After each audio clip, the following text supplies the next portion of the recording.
today's discussion is about UNEP, that is United Nation Environment Program. ठीक है, United nation environment programme जो है, एक पहले रिकैप ले लेते हैं कि कहाँ से निकल कर ये आ रहा है। तो एक हुई थी Stockholm conference. First of all जब कंट्रीज़ को रियलाइज़ हुआ कि नहीं यार, एनवायरनमेंट पे हमें ध्यान देना चाहिए, नहीं ग्लोबल वार्मिंग हो जाएगी, नहीं ऐसा हो जाएगा वैसा हो जाएगा, तो उसके लिए उन्होंने एक मीटिंग रखी जिसको बोला स्टॉकहोम कॉन्फ्रेंस। ठीक, स्टॉकहोम कॉन्फ्रेंस होती है 1972 में। ये फर्स्ट टाइम रियलाइजेशन था सारी कंट्री का एनवायरनमेंट के लिए, राइट। तो अभी ये मीटिंग हुई, तो मीटिंग में कोई बात मानना तो ऐसा मतलब नॉन बाइंडिंग होती है, मानो मानो नहीं मानो नहीं मानो, बट इन्होंने एक चर्चा स्टार्ट करी और वहाँ से इनको एक रिजल्ट मिला, एक क्या बोलते हैं कि रास्ता मिला कि हम क्या करेंगे, एक बॉडी इस्टेब्लिश करेंगे। ठीक है, और उसके अंडर एक अम्ब्रेला लाइक बॉडी होगी, उसके अंडर बहुत सारे प्रोग्राम्स चलाएंगे। सो दैट क्या होगा कि आप बहुत सारे प्रोग्राम्स चलाओगे तो आप एनवायरनमेंट के हर एस्पेक्ट को कवर करोगे, पोल्यूशन को कवर करोगे, क्लाइमेट चेंज को कवर करोगे, राइट। एंडेंजर्ड स्पीशीज़ जो होंगी वो कम हो रही होंगी, उनका इम्पैक्ट क्या हो रहा है पोल्यूशन के रिगार्डिंग, तो उसको डील करोगे। और ओशन पे क्या पोल्यूशन का इम्पैक्ट है उसको डील करोगे। तो बहुत सारे जो मल्टीपल प्रोस्पेक्टिव्स हैं एनवायरनमेंट को लेकर, उसके पोल्यूशन को लेकर, उसको हम डील करेंगे थ्रू दैट बॉडी। तो ये बॉडी बनकर आती है कहाँ से, स्टॉकहोम कॉन्फ्रेंस से। स्टॉकहोम कॉन्फ्रेंस ये स्वीडन में हुई कॉन्फ्रेंस है। तो Stockholm conference as I told you कि कब हुई है, 1972 में। और उसका प्रोडक्ट क्या है, यूएनईपी। यूएनईपी निकल कर आया, ये क्या था, एक पेरेंट बॉडी है that coordinates global environment activities. बताया ना, एक अम्ब्रेला लाइक स्ट्रक्चर आप समझ लो इसको, जिसके अंदर बहुत सारी एनवायरनमेंट एक्टिविटीज़ जो हैं वो परफॉर्म की जाएंगी। ठीक, अब देखो, अब मूव करते हैं यूएनईपी की तरफ पूरी तरीके से। तो हेडक्वार्टर इसका किधर है, नैरोबी केन्या। ऑब्वियसली इसको लर्न करने में थोड़ी सी डिफ़िकल्टी आती है बिकॉज सबके हेडक्वार्टर अलग अलग हैं, किसी का जिनेवा में है, किसी का कहीं और है। तो इसका किधर है, नैरोबी में है। तो यूएनईपी नैरोबी, देखो सेम साउंड कर रहा है, नैरोबी यूएनईपी। इसका ईपी ले लो, इसका बी ले लो, यूएनईपी और नैरोबी। तो ऐसे करके लर्न कर लेंगे, सेम साउंड कर रहा है। इसके फंक्शन, अब बताया, इसके बहुत सारे फंक्शन हैं, राइट। फाइनेंशियली भी ये कंट्रीज़ को सपोर्ट करता है, बहुत सारे फाइनेंशियली होता है, ठीक है, फाइनेंशियली कंट्रीज़ को सपोर्ट करता है। और उसके अलावा बहुत सारी साइट्स हैं जिसको ये मैनेज करता है। हाँ, मॉनिटरिंग का भी काम है।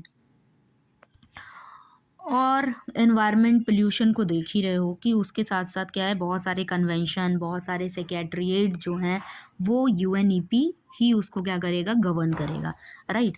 तो अब स्टार्ट करते हैं कि यूएनईपी के अंडर कौन कौन से प्रोग्राम रन करते हैं। जैसे कि जीईओ रिपोर्ट्स हो गया, ग्लोबल एनवायरनमेंट आउटलुक की जो रिपोर्ट आती है, वो वाले प्रोग्राम जो हैं वो उसके अंडर रन करते हैं। आईपीडब्ल्यूसी को सपोर्ट करता है। सपोर्ट कैसे सपोर्ट करता है, फाइनेंशियली सपोर्ट करता है। ऑल्दो अकेले नहीं करता है, इसके साथ कौन है, इसके साथ डब्ल्यूएमओ भी है। डब्ल्यूएमओ क्या है, ये वर्ल्ड मेटीरियोलॉजिकल ऑर्गेनाइजेशन, ठीक है, डब्ल्यूएमओ का फुल फॉर्म है। और इसके साथ मिलकर ये क्या करता है, आईपीडब्ल्यूसी को सपोर्ट करता है, that is inter governmental panel on climate change. तो क्लाइमेट चेंज वाली बातें भी किस में आ गई, यूएनईपी के अंडर आ गई, राइट। अब द नेक्स्ट इज कि देखो इसके प्रोग्राम्स कितने ब्रॉड हैं। कन्वेंशन अंडर, सॉरी टिक हाइलाइटर, अब देखो क्या है, convention under UNEP wild life species. Wild life species के लिए इसके कौन कौन से काम हैं, देखो, साइट्स चलती है, सीएमएस चलता है, एईडब्ल्यूए चलता है। साइट्स किसके लिए, एंडेंजर्ड स्पीशीज़ के लिए। सीएमएस किसके लिए, माइग्रेटरी स्पीशीज़ के लिए। एईडब्ल्यूए ये क्या है, African Eurasian migratory water birds के लिए है, या वाटर बर्ड्स मान के चलो। एक एंडेंजर्ड स्पीशीज़ हो गई, एक माइग्रेटरी हो गई, एक वाटर बर्ड्स हो गई, राइट। तो साइट्स का फुल फॉर्म देखो, convention on international trade in endangered species. ठीक, ट्रेड इन एंडेंजर्ड स्पीशीज़ मतलब क्या हो गया कि जो एंडेंजर्ड स्पीशीज़ हैं जिसके एक्सटिंक्शन का चांसेस ज़्यादा है उस स्पीशीज़ को आपको प्रोटेक्ट करना। वो किस में आएगा? साइट्स के अंदर आएगा। CMS क्या होता है? Convention on migratory species. इसको बॉन कन्वेंशन भी कहते हैं बिकॉज ये जो साइन हुई थी वो जर्मनी के बॉन में साइन हुई थी, इसलिए इसको बॉन कन्वेंशन भी बोलते हैं। इसमें ना केवल माइग्रेटरी स्पीशीज़ को देखते हैं बल्कि इसके जो माइग्रेटरी स्पीशीज़ का जो हैबिटेट हो गया, जो रूट हो गया, उसको भी देखते हैं कि पॉल्यूशन का इम्पैक्ट क्या है, एनवायरनमेंट चेंज का इम्पैक्ट क्या है कि माइग्रेटरी स्पीशीज़ इंडिया में कम आ रही है, पर्टिकुलरली इंडिया के पर्सपेक्टिव में बात करो तो, या फिर किसी कंट्री से कहीं पे भी जा रही है तो वहाँ क्या उनके नंबर्स बढ़ रहे हैं या घट रहे हैं तो उसके क्या रीजंस हो सकते हैं, ऐसे। AEWA क्या है? African Eurasian migratory water birds. अभी वाटर बर्ड्स के लिए भी ये अलग से बॉडी है। देखो इवन और ऑड पिक करने को आ जाता है कि साइट्स किसके अंडर है, CMS किसके अंडर है या फिर AEWA किसके अंडर है, तो ये तीनों चीज़ें जो हैं वो UNEP के अंडर रनिंग प्रोग्राम्स है, तो ध्यान रखना है। नेक्स्ट इंपॉर्टेंट क्या है हमारे पास? पोल्यूशन, केमिकल एंड वेस्टेज के लिए क्या करता है UNEP? देखो तो उसके लिए अलग से है Stockholm convention, already we have discuss about it, पर फिर भी देखो एक बार कि POPs यानी कि अभी हमारे पास क्या है? पोल्यूशन, मैंने बोला कि डील करता है, ये पोल्यूशन को डील करता है। तो पोल्यूशन में बहुत सारे फैक्टर्स इंक्लूडेड होते हैं, लाइक आप मान के चलो कि ऑर्गेनिक है, इनऑर्गेनिक है, बायोडिग्रेडेबल है, नॉन डिग्रेडेबल है, ये सारी चीज़ें। तो अगर ऑर्गेनिक है तो देखो यहाँ पर किस तरीके का है? परसिस्टेंट ऑर्गेनिक पॉल्यूटेंट, यानी कि जो एनवायरनमेंट में बहुत लंबे टाइम के लिए सस्टेन करते हैं, वैसे ऑर्गेनिक पॉल्यूटेंट को डील करने के लिए उन्होंने क्या बनाया? Stockholm convention. ये बना था 2001 में, राइट। इसके अलावा क्या है? Basal convention. बेसल कन्वेंशन किसके लिए? हैजार्डस वेस्ट मूवमेंट के लिए अक्रॉस बॉर्डर्स, ठीक।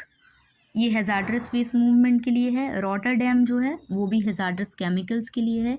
मिनीमाता जो है वो मर्करी पोल्यूशन के लिए है।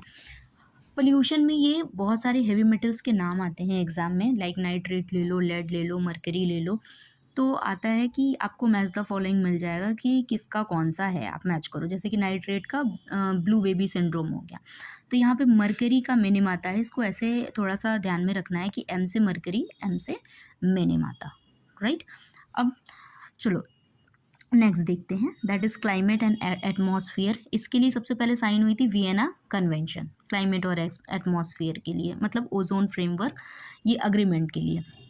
लेकिन ये वर्क नहीं किया, तो इसके बाद, इसके फेलियर के बाद कौन सा हमने इंट्रोड्यूस किया? Montreal protocol. तो ये वियना के बाद का है कौन? Montreal protocol. दोनों ही किस लिए हैं? ओजोन लेयर प्रोटेक्शन के लिए। मरीन एंड कोस्टल के लिए कौन सा है? MARPOL, ये सपोर्ट करता है UNEP। और ये शिप पोल्यूशन के लिए। शिप पोल्यूशन कैसा हो सकता है कि लीकेज हो सकती है, वेस्टेज जो होते हैं वो, तो ये इस तरीके के जो भी फ्लूइड डिस्चार्ज हैं जो कि हैजार्डस हैं ओशन के लिए, ओशन हेल्थ के लिए, तो उसको डील करने का काम किसका है? उसको सपोर्ट करने का काम किसका है? UNEP का है। तो अभी तक हमने क्या देखा? देखो ये देखा कि कोस्टल और क्या बोलते हैं, ओशनिक जो पोल्यूशन है, वाटर पोल्यूशन एक तरीके से मान लो, वो देखा, ठीक है। यहाँ एयर पोल्यूशन देखा ओजोन लेयर प्रोटेक्शन में। यहाँ पर देखा कि हैजार्ड्स मैनेजमेंट कैसे हो रहे हैं, या फिर लैंड पोल्यूशन भी मान सकते हो, ठीक है। उसके अलावा हमने देखा कि वाइल्ड लाइफ स्पीशीज़ जो है उस पर क्या कर रहा है UNEP। वाइल्ड लाइफ स्पीशीज़ के अलावा क्या था हमारे पास? माइग्रेटरी बर्ड्स और वाटर बर्ड्स, उसके लिए भी, वो भी सारे किसके अंडर आ रहे हैं? UNEP के अंडर आ रहे हैं। अब कुछ ऐसी साइट्स हैं जो UNEP मैनेज करता है। तो UNEP कौन कौन सी साइट्स मैनेज करता है, कौन कौन से सेंटर्स हैं जो कि UNEP मैनेज साइट्स हैं? OMG, सीधा क्यों नहीं हो रहा? एक minute, yeah now it is okay, no, yes, हाँ। तो इसमें क्या है हमारे पास? First of all global resources information database, ठीक। इसके सेंटर्स कहाँ कहाँ हैं? इसके 3 सेंटर हैं। कौन कौन से हैं? नैरोबी, नॉर्वे और जेनेवा, 3 जगह इसके सेंटर्स हैं। तीनों को ध्यान में रखना है, ठीक है। और ये सेंटर्स जो हैं उसको कौन मैनेज करता है? UNEP, दूसरा हमारे पास है international environment technology centre, IETC। वो भी कहाँ, इसका सेंटर किधर है, ओसाका जापान में। UNEP मैनेज साइट है ये। वर्ल्ड कंजर्वेशन मॉनिटरिंग कैम्ब्रिज में है, UK में है, ठीक है। इंटरनेशनल पैनल रिसोर्सेज पहले ही हम कवर कर चुके हैं, UNEP सपोर्ट करता है इसको, और IPCC WMO भी फंड करता है, और UNEP भी फंड करता है। GEO भी देख चुके हैं, that is global environment outlook. इसको ठीक कर लेंगे, already it has been written over there, पर ठीक है अगर ठीक करना है तो। ग्लोबल एनवायरनमेंट आउटलुक तो ठीक लिखा है, एनवायरनमेंट, ठीक है, हो गया। ओके, तो अभी इसमें जो हमने देखी जितनी भी चीज़ें, that is like Minimata convention देखा, मॉन्ट्रियल प्रोटोकॉल देखा, या फिर वियना कन्वेंशन देखा, ठीक है, या फिर स्टॉकहोम कन्वेंशन जो कि पहले ही कवर कर चुके हैं। तो इन सारी चीज़ों को हमें एलाबोरेटली कवर करना है to understand it very very clearly. तो देखते हैं अब आगे की वीडियोज़ में, we'll go to cover this all. So thank you so much. We will meet in the next lecture.